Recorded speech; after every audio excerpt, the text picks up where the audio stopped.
May it please the court, distinguished members of the Montgomery bench, row officers, Montgomery Bar Association members, and fellow members of the Pennsylvania Bar.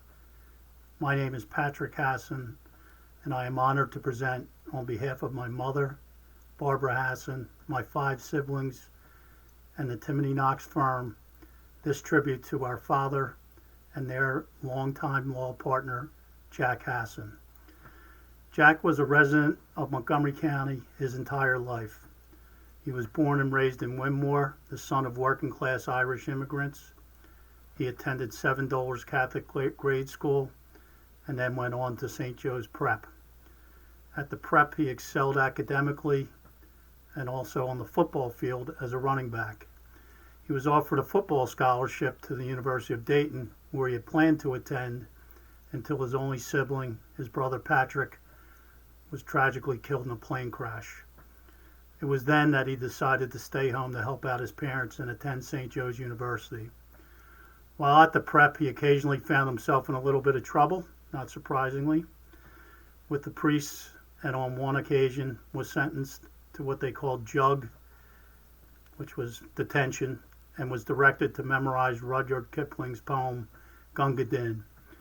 As many of Jack's law partners and more senior members of the Montgomery Bar can attest, even years after high school, Jack was notorious for reciting Gunga Din at many bar association events, usually late in the evening from atop a table or a bar stool.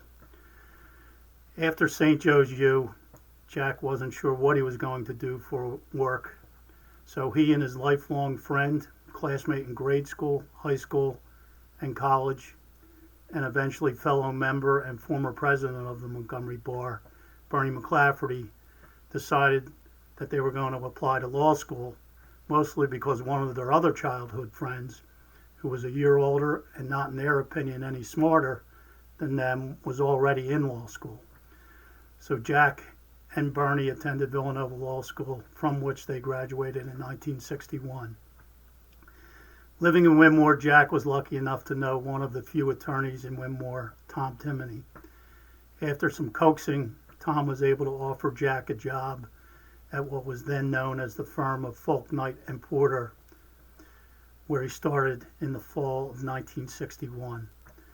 It was the only job as an attorney that Jack ever had, and he worked his entire career there until retiring and becoming of counsel in 1996. Over his years of practice there, he was a law partner with a number of well-known Montgomery County attorneys, several of whom were elevated to the bench, including Judge Steffen, Judge Avergan, and Judge Tilson. Jack had a wonderful career as an attorney and was well respected by other attorneys, judges, his clients, and most of all his law partners of many years, eventually resulting in the change of the firm name to Timothy Knox, Hasson and Weand. He was a career-long member of the Montgomery Bar Association, through which he made many lifelong friends.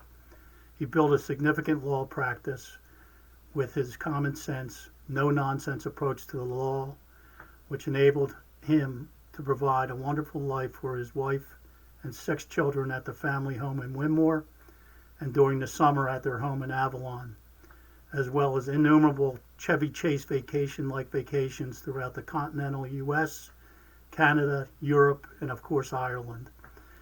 With all due respect to his accomplishments as an attorney, it's undisputed that his greatest accomplishment in life was his marriage to my mother, Barbara Hasson.